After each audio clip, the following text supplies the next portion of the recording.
نہال کے ساتھ بہت ہی برا ہوا ہے۔ اس کو قید خانے میں ڈال دیا گیا ہے اور اس کو کھانے تک بھی کوئی نہیں دے رہا، نہ کوئی پوچھ رہا ہے اس کا حال۔ شباب زاویار شاہ کو بھی کہہ رہی ہوتی ہے کہ اتنی بڑی خطا نہیں ہے اس کی جتنی بڑی اس کو سزا دے دی ہے، تو آگے سے زاویار شاہ کہتا ہے کہ اس کی خطا بہت بڑی ہے، تو شباب اس پر کہتی ہے کہ کا کوئی پتہ نہیں ہوتا کب کسی کا ساتھ دے دے اور کب دغا دے دے۔ اسی طرح سے زاویار شاہ سویا ہوتا ہے کہ اس کو پتہ چلتا ہے ایک دم سے کہ جیسے نہال کے ساتھ کچھ برا ہو رہا ہے۔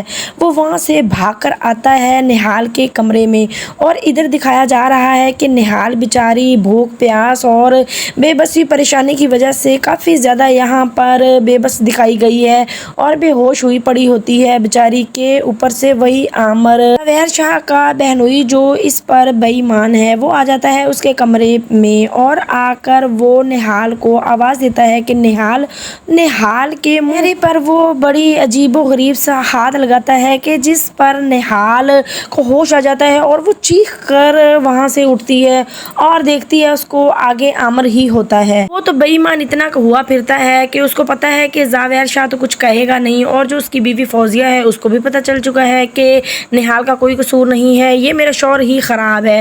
وہ تو نہال کے پیچھے ہاتھ دھو کر ہی پڑ گیا ہے۔ یہاں پر جیسے ہی زاویار شاہ کو پتا چلے گا تو وہ بھاگ کر آئے گا کمرے میں۔ جب کمرے میں آئے گا تو آگے اس کا بہنوئی عامر ہی ہوگا، نہال کو یہاں پر تنگ کر رہا ہوگا، آگے سے وہ رو رہی ہوگی اور زاویار شاہ اب اپنی آنکھوں سے دیکھ لے گا کہ نہال کا اس میں کوئی قصور نہیں، یہ سارا قصور اسی عامر کا ہے۔ اور جب وہ دیکھتا ہے اور وہ زوردار تھپڑ مار دیتا ہے عامر کے منہ پر۔ یہ سب کچھ دیکھ کر نہال کافی زیادہ ڈر جاتی ہے اور وہ کہتی ہے کہ سائیں میرا کوئی قصور نہیں ہے، میں غلط نہیں ہوں۔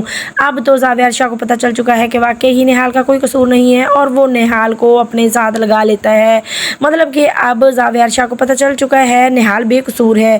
اور دوسرے ہی سین میں دکھایا جا رہا ہے کہ وہ نہال کو اپنے کمرے میں لے جاتا ہے اور وہاں پر اس کو کہتا ہے کہ تم یہاں پر سو جاؤ۔ یہاں پر نہال بھی کہہ رہی ہوتی ہے کہ مجھے پتا ہے یہ خوشی عارضی ہے، مستقل خوشیاں نہیں رہنے والی میرے پاس، میں سب جانتی ہوں، لیکن وہاں پر وہ ڈری ہوتی ہے اور وہ زاویار شاہ کے روم میں ہی رہ جاتی ہے۔ اور دوسری طرف دکھایا جا رہا ہے کہ جو شباب ہے وہ اسی آگ میں جل رہی ہوتی ہے کہ زاویار شاہ اپنی دوسری بیوی کے پاس چلا گیا اور میں نے اپنے ہاتھوں سے ہی اپنا شوہر گوا دیا۔ اب کافی زیادہ یہاں پر بے بس اور مجبور دکھائی جا رہی ہوتی ہے۔ زاویار شاہ ہے اب اس کے دل میں رحم آ ہی گیا نہال کے لیے۔ آنے والا نیکسٹ ایپیسوڈ بہت زیادہ زبردست بننے والا ہے، کیونکہ جو نہال اور زاویار شاہ کی لونگ سی سٹوری بھی اب سٹارٹ ہونے والی ہے، ان دونوں میں پیار بھی دکھایا جائے گا۔ لیکن آگے جا کر کئی ایپیسوڈز کے بعد جو نہال ہے سب سے تنگ ہو کر اینڈ پر وہ یہی کرے گی کہ وہ آزاد ہو جائے گی اور اپنی مرضی سے جینے لگ جائے گی ان سب کے ظلموں سے تنگ آ کر۔ اگر میری ویڈیو پسند آئی ہو تو